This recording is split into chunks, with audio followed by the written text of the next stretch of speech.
Istanbul میں امریکی consulate میں مایوسی میں اضافہ ہو رہا ہے۔ لوگوں کی ویزا درخواستیں مسترد کی جا رہی ہیں اور انہیں ایک ایسا فون نمبر دیا جا رہا ہے جس سے جواب موصول نہیں ہوتا۔ میں امریکہ جانا چاہ رہا ہوں۔ ہیوسٹن ٹیکساس میں میرا ایک کزن ہے، میں اس سے ملنے جانا چاہتا ہوں۔ اس صورتحال کی وجہ سے ممکن ہے میں اپنا ارادہ ترک کر دوں۔ ایک دم سے اٹھ کھڑے ہونے والے اس سفارتی تنازع کی وجہ سے امریکہ اور ترکی کے درمیان زیادہ تر سفر کے رک جانے کا خدشہ ہے۔ امریکی محکمہ خارجہ بھی پریشان ہے کہ ترکی نے اس کے 2 مقامی ملازمین کو کیوں حراست میں لیا اور تیسرے کی طلبی کی۔ میں یقین سے نہیں کہہ سکتی کہ ترک حکومت کے کیا محرکات ہیں۔ میں یہ واضح کر دوں کہ ہمیں ان کے ان اقدامات سے مایوسی ہوئی ہے۔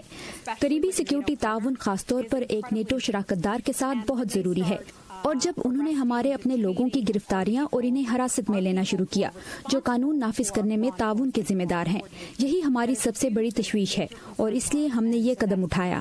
ناورڈ کا کہنا ہے کہ ترکی کے لیے امریکہ کے سفیر جان باس نے یہ اقدام اکیلے نہیں اٹھایا، بلکہ انہوں نے محکمہ خارجہ، وائٹ ہاؤس اور نیشنل سیکیورٹی کونسل کے ساتھ مشاورت سے یہ کیا۔ ترک صدر اردوان نے حراست میں لیے گئے امریکی اسٹاف ارکان پر جاسوسی کا الزام عائد کیا۔ صدر اردوان نے امریکی حکم نامے کی نقل کرتے ہوئے امریکہ کے لیے ترک ویزا منسوخی کے اقدامات بذات خود کیے۔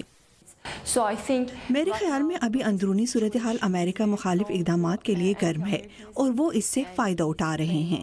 جب محکمہ خارجہ کی ترجمان سے پوچھا گیا کہ دونوں ملکوں کے درمیان کشیدگی کس طرح کم ہو سکتی ہے، ویزے کی بندش ایک انتہائی سخت قدم ہے جو ایک اتحادی دوسرے کے ساتھ کر سکتا ہے۔ یہ اقدام بہت سخت تھا اور ترکی کے پاس اس کا اسی طریقے سے جواب دینے کے علاوہ کوئی راستہ نہیں تھا۔ یہ کسی بھی طرح سے غیر معمولی اقدام نہیں ہے۔